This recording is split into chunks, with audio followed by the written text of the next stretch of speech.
ঘোষলি whispers এমন একটা বই যাতে গল্পগুলো খুব ছোট ছোট, যাতে বাচ্চাদের অ্যাটেনশনটা তারা রাখতে পারে।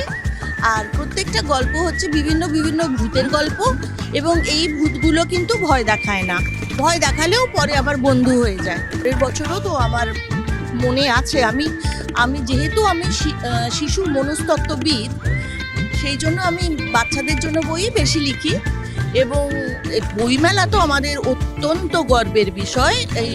মানে এটা হচ্ছে দেশ বিদেশ থেকে মানুষরা আসে শুধু কলকাতার এই বইমেলা, এবং এটার যে মানে এতটা ব্যাপ্তি, এত বড় আকারে একটা বইমেলা, মানে to such a big extent, আর এত লক্ষ লক্ষ কোটি কোটি বইয়ের সমগ্র এখানে, এটা তো সত্যিই আমাদের গর্ব করারই বিষয়, খুব গর্বিত।